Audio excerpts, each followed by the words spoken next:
à travers AIDOS, à travers les partenaires d'AIDOS, que ça peut amener une nouvelle orientation. Parce qu'aujourd'hui, la prise en charge, disons, de l'audio documentaire dans la promotion de l'abandon de l'excision, à mon avis, c'est une nouvelle démarche. Les éléments qu'on retrouve dans l'audio documentaire, il y a la voix, il y a le bruitage, il y a la musique, il peut y avoir de la fiction, il y a des témoignages, tout, on retrouve tout cela dans l'audio documentaire. C'est pour changer le comportement, changer les mentalités, faire prendre aux gens conscience. Par exemple, lorsque quelqu'un écoute un témoignage sur l'excision, sur les dangers, les méfaits de l'excision, la personne peut prendre conscience et abandonner cette pratique. We can form a story with a lot of sound elements that can help your mind paint these pictures of the world that you're hearing. I believe that people can reach a deeper understanding of the issues that we're trying to address through these stories. Quand c'est bien fait, quand on écoute, on est content.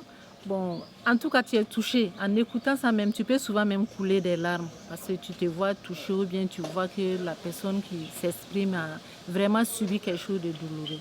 Quand quelqu'un il est émotif, il est sensible à ce que tu dis ou à ce qu'elle a entendu, la personne là, elle a beaucoup plus de facilité d'avoir un déclic dans sa tête pour dire « Ah, j'avais pas compris ça comme ça, mais maintenant, comme j'ai entendu ça, c'est comme ça, ou bien ça m'a touché, je suis prête aujourd'hui ou je suis prêt à m'engager. » En Afrique, c'est la radio qui permet aux gens d'avoir plus d'informations. Ce n'est pas tout le monde qui a accès à la télé. Par exemple, dans les villages, tout le monde n'a pas accès à la télé, alors que dans les villages, on voit que les gens ont accès à la radio. Les radios communautaires sont des radios qui sont portées par les communautés.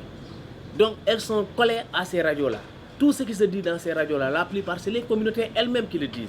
Le Sénégal doit continuer avec la sensibilisation, tout comme le Mali, à travers des innovations. Parce que nous, on ne fait que les causeries entre personnes, mais les documentaires, c'est quelque chose qui va beaucoup appuyer nos causeries. Les cibles, c'est les populations communautaires. Si on veut parler à ces populations, il faut les parler dans leur propre langue pour qu'elles comprennent la sensibilité ou en tout cas l'enjeu qu'il y a autour des questions qui doivent nous mettre tous autour de la promotion de l'abandon de l'excision. Quand je retournerai chez moi, au Burkina Faso, je vais produire un audio documentaire sur le sujet du mariage précoce. Parce que chez nous, les mariages précoces, il y a les mariages précoces, on enlève souvent les filles des écoles, on les marie par force. Donc je vais vraiment produire un documentaire pour ça, pour amener un changement de comportement à ceci. J'ai vu, il y a des manières de faire des interviews, il y a des manières de poser des questions, il y a des manières de faire parler les gens également. Le montage, je me suis perfectionné dedans et aussi les questions éditoriales, j'ai appris beaucoup de choses. It's been fun working with the other radio journalists from West Africa, making connections and seeing their fashion of working. Nous avons écouté, nous avons vu et nous avons entendu.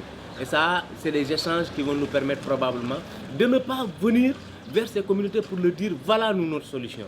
Mais c'est les communautés elles-mêmes qui vont nous dire voilà nous on pense les solutions c'est celle-là. Et ensuite on va essayer de voir ensemble avec ces communautés-là pour dire qu'on va aller vers la promotion de l'abandon de l'excision de façon durable.